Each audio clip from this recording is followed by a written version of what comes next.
ఇంకా కూడా అట్నే అబద్దాలు నమ్ముకుని బతుకుదాం అనుకుంటున్నాడు. అదేం కాదు.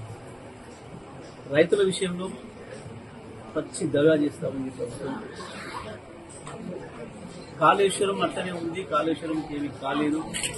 కాళేశ్వరంలో ఇవాళ పంపాన్ని చేస్తే నీళ్లు రావడానికి సిద్ధంగా ఉన్నాయనే మాట బీఆర్ఎస్ పార్టీగా మేము చెప్పినాం.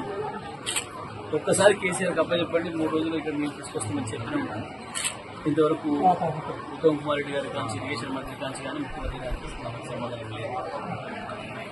రైతాంగానికి మళ్ళీ కష్టాలు మొదలైన ఈ ప్రభుత్వం వచ్చిన తర్వాత ఏ రైతులు అడిగినా కన్నీళ్ళతో చెప్తున్నారు, శాపనార్థాలు పెడుతున్నారు. ఈ ప్రభుత్వం రుణమాఫీ విషయంలో మోసమే, రైతు బంధు విషయంలో మోసమే, రైతు భరోసా విషయంలో మోసమే,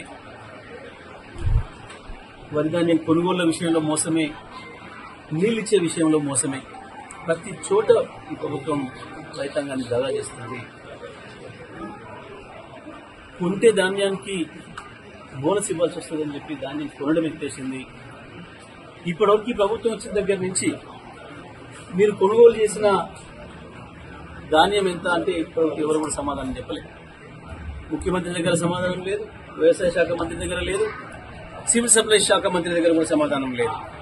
అధికారులు ఫోన్లు ఎత్తడానికి భయపడుతున్నారు. ప్రతిపక్ష నాయకులే మేము వివరాలు అడుగుతాం, చెప్పడానికి ఇబ్బంది అవుతుందని చెప్పి ఫోన్లు ఎత్తడానికి భయపడుతున్నారు. కింది స్థాయి అధికారులు ఫోన్ చేస్తే, ఫోన్ ఎత్తితే కూడా సార్ ఇక మీకు తెలుసు కదా మేమేం చేయగలుగుతాం సార్, చిన్నోళ్ళం సార్ అని మాట్లాడుతున్నారు.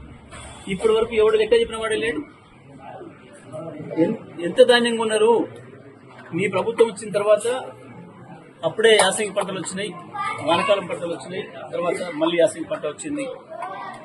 ఏ పంట ఎంత కొన్నారు అనే సంగతి ఇప్పుడు కూడా చెప్పలేదు. దాంట్లో దొడ్డు ధాన్యం ఎంత, సన్నధాన్యం ఎంత వివరాలు చెప్పలేదు. వాస్తవానికి మొదలు ఎన్నికల మేనిఫెస్టోలో ఇచ్చింది కేవలం దొడ్డు ధాన్యానికే ఇస్తామని చెప్పి, బోనస్ ఇస్తామని చెప్పి ప్రకటించారు, రాసిచ్చిండ్రు. ఆ తర్వాత మాట మార్చి సన్న బియ్యానికి ఇస్తామని చెప్పిండ్రు, సన్నోట్లకి ఇస్తామని చెప్పిండ్రు.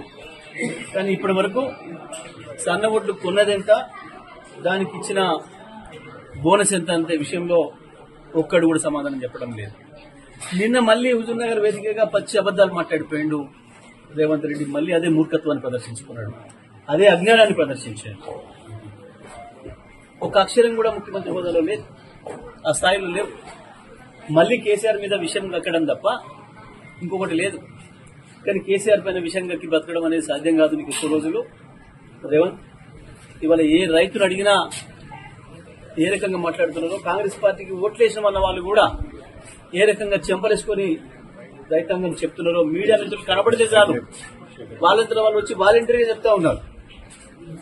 ఎక్కడ మైక్ కనపడ్డా, మీడియా మిత్రుల మైక్ కనపడ్డా వచ్చి వాలంటీర్గా రైతు మైక్ తీసుకొని చెప్తా ఉన్నాడు. నువ్వు ఇంకా 3.5 ఏళ్ళ అధికారం ఉంటామని తెలిసినా భయపడకుండా రైతాంగంలో తిరుగుబాటు మొదలైంది. ఎందుకంటే నువ్వు చేసిన ద్రోహం అంత పెద్దది. మంచిగా కేసీఆర్ నాయకత్వంలో చల్లగా ఉన్న రైతులు ఇవాళ ఒకటే దెబ్బకు ఎండలో పడి మాడి మసైపోయిన పరిస్థితి వచ్చింది. ఈ ప్రభుత్వం యొక్క దుశ్చర్యల వల్ల, ఈ ప్రభుత్వం యొక్క మూర్ఖత్వం వల్ల. నిన్న మళ్ళీ అదే మాట. సరే ఊరి వేస్తా అని మాట్లాడుతున్నావు, ఊరి వేసే సందర్భం తప్పకుండా వస్తుంది. ప్రజలు నువ్వేదో ఈ అధికారాన్ని చూసి చుట్టూ ఏదో పోలీసు ఉంది కదా అని చెప్పి మురిసిపోకు. ప్రజల్లో తిరుగుబాటు మొదలైతే పోలీసులు, మిలిటరీ ఎవరు కూడా ఆపలేని ఇలాంటి వాళ్ళు మూర్ఖులు చాలా మంది చరిత్ర కాలగర్భంలో కలిసిపోయినరు. నీ భాషే నిన్ను బొందబెడుతుంది, నీ భాషే నిన్ను బొందబెడుతుంది. నీకు ఉరి పెట్టినా, నీకు ఇంకోటి పెట్టినా నీ భాషే పెడుతుంది, నీ నోరే పెడుతుంది తప్ప వేరే వాళ్ళు పెట్టదు. ఒక్కరోజు కేసీఆర్ గారు మీ గురించి ఇంతవరకు మాట్లాడారు. అసలు నీ పేరు ఇంతవరకు తీసుకోలే కేసీఆర్ గారు. గత 16 నెలలుగా నోటుకు వచ్చింది ఇష్టం వచ్చినట్టు వాగుతున్నాం. జస్ట్ పోలీసులు పెట్టుకోండి. కానీ పోలీసులు బారికేడ్లు, సంఖ్యలు ఏవి కూడా ఆపవు. ప్రజలు శిక్ష వేసుకున్నాడు. ఇక మళ్ళీ 3.5 ఏళ్ల కదా ఎన్నికలు, అప్పటిదాకా నన్ను ఏం చేస్తారు అనుకున్నావు. కానీ చూస్తా ఉన్నాం పక్క దేశాల్లో ఏం జరుగుతుందో. ప్రజల ఆగ్రహానికి గురైతే దేశాధ్యక్షులే పారిపోయి ఇంకో చోట దాచుకునే పరిస్థితి ఎట్లా వస్తుందో చూస్తున్నావు. ఆ పరిస్థితిని తెచ్చుకునే పోకు, భాష మార్చుకో, పద్ధతి మార్చుకో, రైతులకు ఇచ్చిన హామీలు నెరవేర్చే దాని మీద దృష్టి పెట్టు. ఇప్పుడు వరకు చెప్పలే. నేను మళ్ళీ అడుగుతున్నా, ఈరోజు నువ్వు ఏ సూర్యాపేట జిల్లాలో నిన్న మాట్లాడిపోయినావో ఇదే సూర్యాపేట జిల్లా రైతుల తరఫున నేను అడుగుతా ఉన్నా. గత సంవత్సరం వానకాలం తీసుకున్న సన్నోడ్లు ఎన్ని, దానికి ఇచ్చిన బోనస్ ఎంత? ఇప్పుడు ఇంతవరకు ఈ రోజు వరకు కూడా ఒక్క జిల్లాలో కూడా మంత్రులు గాని ఇంకోరు గాని సమీక్ష పెట్టలేదు ధాన్యం కొనుగోలు కొరకు. ఇప్పటి వరకు ఐకేపీ కేంద్రాలు అనేది తెరవాలన్న ఆలోచన కూడా లేదు ఈ ప్రభుత్వానికి. నల్గొండలో ఒకనాడు ప్రారంభం చేసారు, తెల్లారి మూతేసుకున్నారు. ఒక క్వింటా కొన్నట్టు కూడా ఇప్పటివరకు ప్రకటన జరగలేదు. అసలు కొంటరా లేదా కూడా ప్రకటన చేయడం లేదు. ఎన్నికల ముందు మొన్న యాసింగ్కి నీళ్లు ఇస్తామని చెప్పి, కాళేశ్వరం నీళ్లు ఇస్తాము, ఎస్ఆర్ఎస్పీ నీళ్లు తెస్తాము అని చెప్పి గప్పాలు కొట్టి రైతులు మోసం చేసిండ్రు. ఇవాళ వేలాది ఎకరాలలో రైతులు మిమ్మల్ని నమ్మి పంట వేసుకుని నాశనం అయిపోయినరు. ఆ రైతుల గురించి మాట్లాడడం లేదు.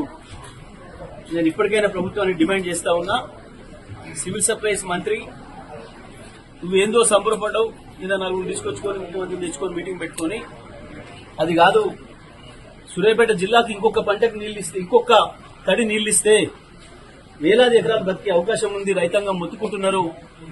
వెంటనే మరొకసారి ఇంకొక తడి నీళ్లు ఇవ్వాలి, ఇంకొక 10 రోజులు నీళ్లు ఇవ్వాలి. చివరి భూముల వరకు కూడా, ఇటు రావి చెరువు చిన్న సీతారాం తండ వరకు, చిన్నగారపూట తండ వరకు, అటు నీ మోతేల్లో కూడా చివరి ఊర్ల వరకు, నీ నడిగూడెం చివరి ఊర్ల వరకు కూడా నీళ్లు ఇవ్వాల్సిన అవసరం ఉంది. తప్పకుండా నేల మరి కూడా పొలాలు ఎండిపోతా ఉన్నాయి ఈ మునగాల నియోజకవర్గం, ఈ మునగాల మండలంలో.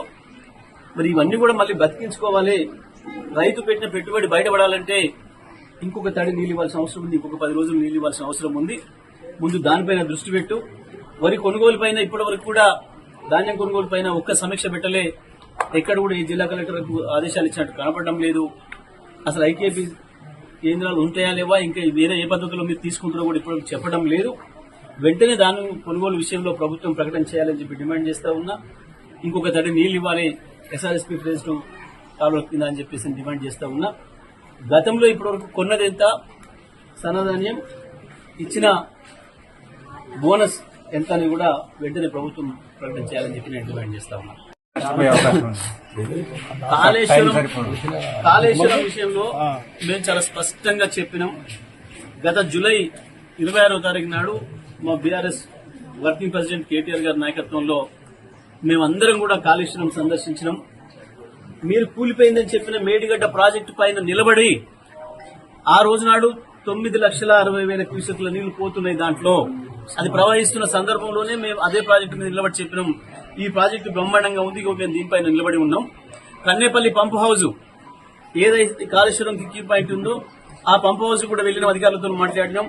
మంచిగా ఉంది, అంత రిపేర్ చేసి ఉంది, ఒక్క బటన్ నొక్కితే చాలు ప్రారంభమవుతుంది, నీళ్లు ఇవ్వడానికి సిద్ధంగా ఉంది అని చెప్పి అధికారులు చెప్పినారు. మేము ఆ రోజే చెప్పినాం, వెంటనే ఆన్ చేయండి, ఖాళీగా ఉన్న చెరువులన్నీ నింపండి అని చెప్పి మేము డిమాండ్ చేసినాం. కానీ ఈ ప్రభుత్వానికి సోయి లేదు, ఇప్పటి వరకు దాని ఎత్తే ఆలోచన చేయడం లేదు. ఎన్డీఏసీ అనేది కేవలం ఒక అంక మాత్రమే. ఎన్డీఏసీ అనుమతితో అక్కరే లేదు మనకు. ఆంధ్రప్రదేశ్ ప్రభుత్వం ఒకవైపు ఏ చట్టాలు ఏవి అవసరం లేకుండా యథేచ్ఛగా నీళ్లను దోపిడీ తీసుకుపోతుంటే, ఇక్కడ కేవలం ఎన్డీఏసీ ఒక్క చెప్పి తెలంగాణ రైతాంగానికి శిక్ష వేస్తున్నారు ఈ దుర్మార్గులు కాంగ్రెస్ పార్టీ ప్రభుత్వం. మీరు రైతులకు శిక్ష వేస్తున్నారు, ప్రతిగా నువ్వు ఊరికే మాట్లాడుతున్నావు, ఊరికే పలకరిస్తున్నావు. ఉరి శిక్ష ఏదైతే మాట్లాడుతున్నావో అది రైతులు నీకు వేయడం ఖాయం. నువ్వు రైతులకు ఏ శిక్ష చేస్తున్నావో దానికి ప్రతిగా నీకు రైతులు ఉరి శిక్ష వేయడం ఖాయమైంది తప్ప ఇంకొకటి కాదు. కాళేశ్వరం విషయంలో కాంగ్రెస్ పార్టీ మాట్లాడుతున్నది పూర్తిగా మోసపూరితమైన మాటలు, ద్రోహపూరితమైన మాటలు తప్ప ఇంకొకటి కాదు. స్పష్టంగా నిలువుగా నిలబడే ఉంది. కాళేశ్వరం నీళ్లు ఇవ్వడానికి సిద్ధంగానే ఉంది. కన్నేపల్లి పంప్ హౌస్ ఇవాళ ఆన్ చేసిన నీళ్లు వస్తాయి. మేము ఛాలెంజ్ చేస్తా ఉన్నాం. తప్పకుండా కేసీఆర్ గారికి ఒక్క మాట మీరు చెప్పండి, మీ చేత కాకపోతే 1 నిమిషంలో కేసీఆర్ గారు దాన్ని ప్రారంభం చేస్తారు. తప్పకుండా నీళ్లు ఇచ్చే అవకాశం ఉంది. ఇవాళ ఈ విషయం 6 నెలల క్రితమే అధికారులు రిపోర్ట్ నివేదిక ఇచ్చారు. 6 నెలల క్రితమే అయిపోయినా రొటీన్ గా చేసేవి, ప్రతి సంవత్సరం చేసేవి ఆ మెయింటెనెన్స్ అనేది. 6 నెలల క్రితమే మేము వెళ్ళినప్పుడు అక్కడ ఉన్న అధికారులు అందరూ కూడా చెప్పారు, సిద్ధంగా ఉన్నాయి, మీరు ఆన్ చేసుకుంటే ఇప్పుడు ఆన్ అయితే నీళ్లు పోస్తాయి అనే మాట స్పష్టంగా చెప్పాను. కానీ ఈ ప్రభుత్వం మూర్ఖత్వంతో కేవలం ఒక అబద్దం చెప్పి కాళేశ్వరం కూలిపోయింది, కొట్టుకుపోయిందని అబద్దం చెప్పినాం కదా. ఇప్పుడు ఆ కాళేశ్వరం పంప్ ఆన్ చేస్తే మా పరువు పోతుంది అన్న కేవలం ఒక ఈగోతోని లక్షలాది మంది రైతాంగం యొక్క ఉసురు తీస్తున్నారు. లక్షలాది ఎకరాల పంట పొలాలను ఎండబెడుతున్నారు దుర్మార్గంగా. మళ్ళా పంటకు కూడా ద్రోహం చేసే పరిస్థితి కనబడుతుంది. రైతాంగం చైతన్యవంతం కావాల్సిన పరిస్థితి, మరొకసారి కాళేశ్వరం నీళ్ల కొరకు తెలంగాణ ఉద్యమాన్ని మించిన ఉద్యమం చేయాల్సిన పరిస్థితి కూడా ఈ ప్రభుత్వమే సృష్టిస్తుంది.